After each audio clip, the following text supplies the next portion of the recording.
Dear students, आज का topic है मैकेनिज्म ऑफ रेस्पिरेशन और ब्रीथिंग। और इस ब्रीथिंग को हम क्या कहते हैं? Pulmonary ventilation. तो आज के इस लेक्चर में हम कवर करेंगे मैकेनिज्म ऑफ रेस्पिरेशन क्या है। नाउ इस मैकेनिज्म ऑफ रेस्पिरेशन में दो इंपॉर्टेंट प्रोसेस है, दो इंपॉर्टेंट प्रोसेस कैरी होता है। The first one is inhalation and the second is exhalation. Is inhalation is also known as a inspiration and exhalation process is also known as a expiration. और इन दो process को हम discuss करेंगे कि किस तरह से इंस्पायरेशन और एक्सपायरेशन का जो प्रोसेस है वो कैरी होता है। Now the first of all हम स्टडी करेंगे कि ये जो लंग्स है, लंग्स के जो है डिफरेंट पार्ट्स है और ये जो लंग है ये एक रेस्पिरेटरी ऑर्गन है ह्यूमन बीइंग्स में। और इसी लंग्स के अंदर एक्सचेंजमेंट ऑफ गैसेस और यहां पर जो प्रोसेस है रेस्पिरेशन का वो कैरी होता है इन लंग्स के अंदर। इसीलिए इस लंग्स को क्या कहा जाता है? Respiratory organ. नाउ ये लंग्स का पार्ट है ट्रैकिया, और इस ट्रैकिया से क्या है कि जो एटमॉस्फेरिक एयर हो या एल्वोलर जो एयर है वो कंडक्ट होते हैं। ये कंडक्टिंग जो पार्ट है, क्या है ये कंडक्टिंग जो पार्ट है ट्रैकिया, यहां से एयर मूव करता है इनसाइड द लंग्स और लंग्स से जो कार्बन डाइऑक्साइड है वो मूव करता है outside of the lungs. Now ये जो ट्रैकिया है इसके जो है डिफरेंट ब्रांचेस है। ये जो ब्रोंकाई है, प्राइमरी ब्रोंकाई, सेकेंडरी, टर्शियरी जो है, ये फाइनली जो है टर्मिनल ब्रोंकस की जो है फॉर्मेशन हो जाती है। और ये जो लंग्स है, लंग्स के जो इंपॉर्टेंट जो फंक्शनल यूनिट है इन लंग्स में, जिसको हम क्या कहते हैं? एल्वोलाई। एल्वोलाई जो है एक फंक्शनल यूनिट है लंग्स में, और इसी एल्वोलाई में एक्सचेंजमेंट ऑफ गैसेस टेक्स प्लेस होता है।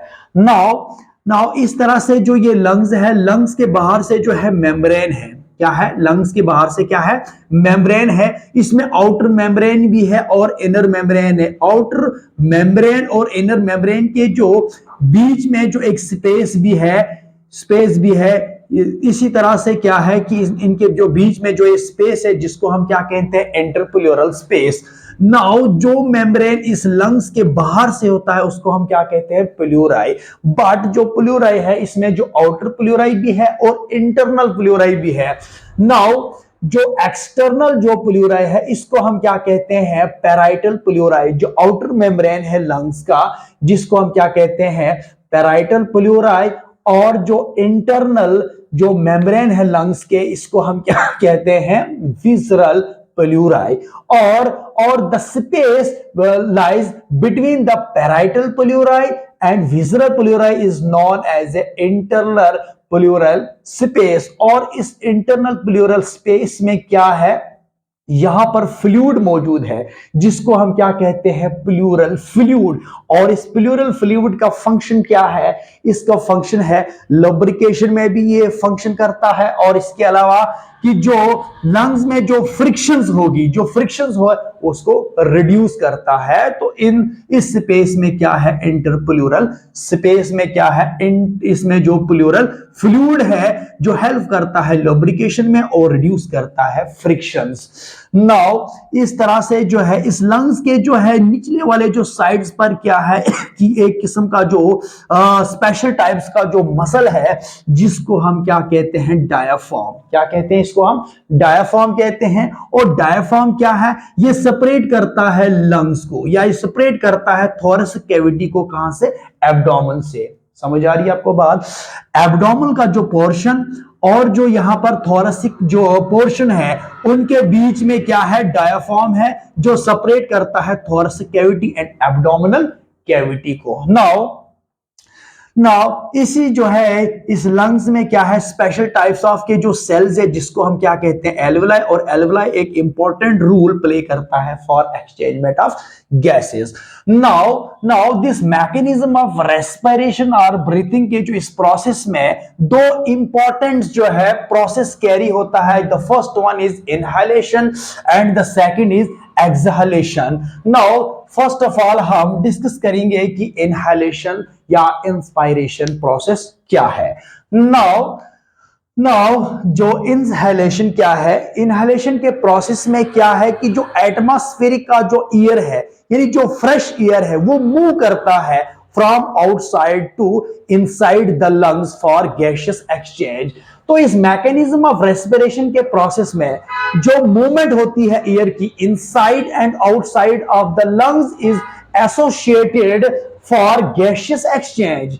जो लंग्स में जो एयर मूव करता है inside and outside of the lungs, किसके लिए? तो ये जो मूवमेंट है एयर का, ये एसोसिएटेड है गैसियस एक्सचेंज के लिए। और गैसियस का जो एक्सचेंज होता है ये कहां पर है? लंग्स के अंदर। और लंग्स में क्या है? स्पेशल टाइप्स ऑफ जो सेल्स है जिसको हम कहते हैं एल्वोलाई, और alveoli cell is responsible for the exchangement of gases. Now inhalation के प्रोसेस में क्या है कि जो एटमॉस्फेरिक एयर है, यानी जो फ्रेश एयर है, वो मूव करता है from outside to the inside of lungs for gaseous exchange. This is the first point of inspiration या inhalation. Now the second point is inhalation process is an active process, क्योंकि यहां पर energy का important role रहता है, जिससे क्या है कि जो एटमॉस्फेयर की जो एयर है वो रश करता है इनसाइड द लंग्स। और ये क्या है? एनर्जी डिपेंडेंट प्रोसेस है, इसलिए इसको हम क्या कहते हैं? Active process. Now the third point क्या है इनहेलेशन में? तो फोर्थ पॉइंट ये है कि इसमें जो डायाफ्राम है, देखिए कि ये जो डायाफ्राम है यहां पर इस थोरेसिक कैविटी के जो बिल्कुल लंग्स के या बिल्कुल निचली साइड पर जो स्पेशल टाइप्स ऑफ के जो मसल्स है जिसको हम क्या कहते हैं? डायाफ्राम। और इस इंस्पायरेशन और एक्सपायरेशन के प्रोसेस में डायाफ्राम का 70% रूल रहता है इस रेस्पिरेशन के प्रोसेस में। तो यहां पर जो डायाफ्राम है ये इस लंग्स के बिल्कुल निचले साइड पर है। और इसके अलावा क्या है कि यहां पर रिब्स भी है। देखो यहां पर दिखाया मैंने, ये जो रेड कलर के ये रिब्स है, और रिब्स के बीच में क्या है? मसल्स है, जिसको हम क्या कहते हैं? इंटरकोस्टल मसल्स कहते हैं। या इसमें एक्सटर्नल इंटरकोस्टल मसल भी है या इंटरनल इंटरकोस्टल मसल्स है। ये भी स्पेशल टाइप्स ऑफ के जो मसल्स है जो रिब्स के बीच में होते हैं, जिनका इंपॉर्टेंट रूल रहता है किसमें? इनहेलेशन और एक्सहेलेशन के प्रोसेस में। नाउ इस इनहेलेशन के प्रोसेस में जो डायाफ्राम है, ये जो मसल है, और या इसके अलावा क्या है? ये इंटरकोस्टल के जो मसल्स है ये जो है कॉन्ट्रैक्ट होते हैं। द फर्स्ट पॉइंट इज इस इनहेलेशन के प्रोसेस में यहां पर कॉन्ट्रैक्शंस होता है किसका? Diaphragm and external intercostal muscles का। क्या है इंपॉर्टेंट पॉइंट? क्या है? Contractions of diaphragm and internal intercostal muscles. यहां पर इंटरनल जो कोस्टल जो मसल्स है, वो मसल्स जो रिब्स के बीच में होते हैं, और जो डायाफ्राम का जो मसल्स है यहां पर ये कॉन्ट्रैक्ट करते हैं। क्या करते हैं? ये कॉन्ट्रैक्ट करते हैं। तो इस कॉन्ट्रैक्शन से क्या है कि जो रिब्स है, ठीक है, डायाफ्राम और जो इंटरकोस्टल मसल्स के कॉन्ट्रैक्शन से जो रिब्स है, ये जो रिब्स है ये मूव करता है अपवर्ड एंड फॉरवर्ड। ये जो है जिस तरह से हम इनहेल करते हैं, जब हम एयर को इनहेल करते हैं, जब इनहेलेशन के प्रोसेस में जब एयर मूव करता है इनसाइड द लंग्स में, तो इससे क्या है कि जब हम एयर को मूव करते हैं इनसाइड द लंग्स में, इस तरह करते हैं, तो इससे क्या है कि हमारी जो रिब्स है, हमारी जो थोरेसिक कैविटी है, ये इसका साइज इंक्रीज होता है।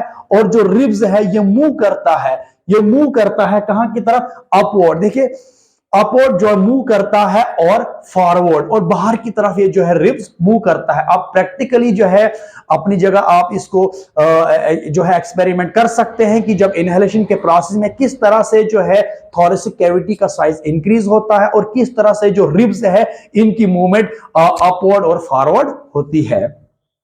और ये देखिए कि जो रिब्स है ये मूव करता है अपवर्ड एंड फॉरवर्ड कब? जब की कॉन्ट्रैक्शंस होती है डायाफ्राम मसल्स की और इंटरकोस्टल मसल्स की। और इसके बाद जो थोरेसिक की जो कैविटी है, थोरेसिक कैविटी मीन के जो चेस्ट वाली जो कैविटी है जिसके अंदर हमारे जो लंग्स है, इसके बाहर से इस तरह की जो कैविटी है, ये जो बाहर से जो है इसकी तरह की जो कैविटी है, इस कैविटी का जो साइज है वो इंक्रीज होता है। और उसके बाद जो प्रेशर डेवलप होगा किस में, लंग्स में, वो डिक्रीज होगा। किस तरह से डिक्रीज होगा, जैसे कि देखिए कि जो मूवमेंट है किसकी, जो मूवमेंट है एटमॉस्फेरिक एयर की, या जो मूवमेंट है एयर्स की inside and outside of the lungs की जो मूवमेंट है, it is carried by the pressure, it is carried by the pressure, it is carried by the gradient, जिसको हम क्या कहते हैं, प्रेशर ग्रेडियंट। जब हम एयर को मूव करवाते हैं inside the lungs and outside of the lungs, तो उस प्रोसेस में एक ग्रेडियंट डेवलप होता है। क्या होता है, एक ग्रेडियंट डेवलप होता है, जिसको हम क्या कहते हैं, प्रेशर ग्रेडियंट। ये प्रेशर ग्रेडियंट क्या है, जब दो चीजों का प्रेशर, एक चीज का प्रेशर हाई होता है, दूसरे का जो है लो होता है, तो वहां पर जो ग्रेडियंट डेवलप होता है उसको हम क्या कहते हैं, प्रेशर ग्रेडियंट। अब ये प्रेशर ग्रेडियंट कैसे डेवलप होता है, क्योंकि जो एटमॉस्फेरिक का जो प्रेशर है वो हाई होता है, और जो लंग्स का जो प्रेशर है वो लो होता है। और इससे क्या है कि जो एटमॉस्फेरिक का प्रेशर है वो रश करेगा इनसाइड द लंग्स, क्योंकि लंग्स में जो प्रेशर कम है और इसमें जो है एटमॉस्फेरिक का प्रेशर है वो हाई होता है। इसलिए कि इस प्रेशर ग्रेडियंट से जो प्रेशर ग्रेडियंट डेवलप होता है किसके बीच में, लंग्स और एटमॉस्फेयर के बीच में। एटमॉस्फेयर और लंग्स के बीच में जो ग्रेडियंट डेवलप होता है उसको हम कहते हैं प्रेशर ग्रेडियंट। और ये प्रेशर ग्रेडियंट कब डेवलप होता है, जब मूवमेंट होती है एयर की inside and outside of the lungs में। जो प्रेशर डेवलप होगा किस में, लंग्स में, उस प्रेशर को हम क्या कहते हैं, इंट्रापल्मोनरी प्रेशर। इंट्रापल्मोनरी प्रेशर जो है जो डेवलप होगा लंग्स के अंदर, उसको हम क्या कहते हैं, इंट्रापल्मोनरी प्रेशर। इसीलिए कि जो प्रेशर है, जो इंट्रापल्मोनरी जो प्रेशर है किसका, लंग्स का, वो डिक्रीज होगा किसमें, इनहेलेशन के प्रोसेस में। और जब लंग्स का प्रेशर डिक्रीज होगा तो इससे क्या है कि जो एटमॉस्फेरिक का प्रेशर है ये हाई होगा। तो यहां से जहां पर प्रेशर हाई है तो वहां से एयर मूव करेगा वहां की तरफ जहां से प्रेशर कम होगा। इसीलिए जो प्रेशर यहां पर डिक्रीज होगा लंग्स का, अब एटमॉस्फेयर का प्रेशर हाई है तो वहां से जो फ्रेश एयर है वो मूव करेगा, वो रश करेगा inside the lungs.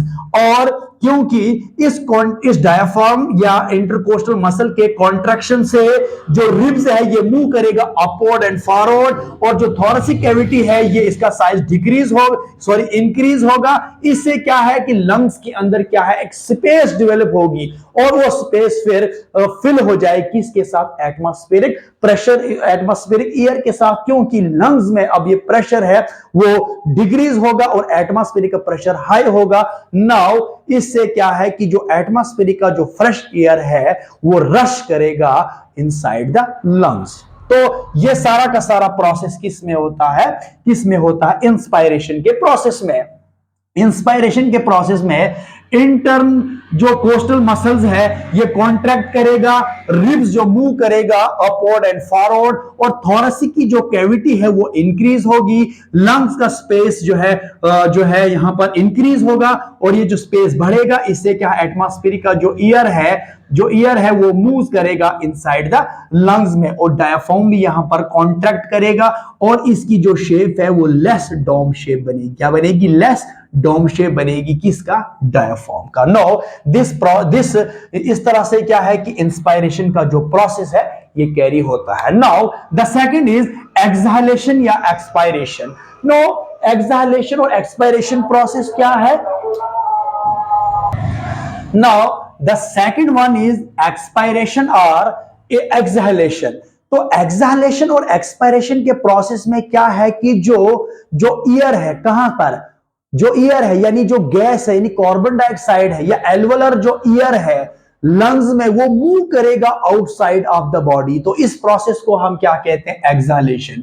In the first point is alveolar air moves to outside from the lungs. अब यहां से जो लंग्स में जो कार्बन डाइऑक्साइड की जो फॉर्मेशन है, ये कार्बन डाइऑक्साइड यहां पर अब मूव करेगा कार्बन डाइऑक्साइड यहां पर मूव करेगा आउटसाइड ऑफ द लंग्स, लेकिन यहां पर ऑक्सीजन जो है मूव करता है inside the lungs. But exhalation के प्रोसेस में जो कार्बन डाइऑक्साइड है, जो एल्वोलर जो एयर है, it moves to outside from lungs. The second point is कि इसमें जो डायाफ्राम है या जो इंटरनल जो कोस्टल मसल्स है, वो मसल जो रिब्स के बीच में है और जो डायाफ्राम का जो मसल है, ये रिलैक्स होंगे। क्या होंगे? रिलैक्स होंगे। तो इंस्पायरेशन के प्रोसेस में क्या है, वो कॉन्ट्रैक्ट होते हैं और यहां पर ये रिलैक्स होंगे। Relaxations of diaphragm and internal intercostal muscle, जब इन मसल्स की जब रिलैक्सेशंस होगी तो इससे क्या है, जो थोरेसिक कैविटी का जो साइज है वो डिक्रीज होगा, और सेकंड क्या है, जो रिब्स है वो मूव करेगा डाउनवर्ड एंड इनवर्ड।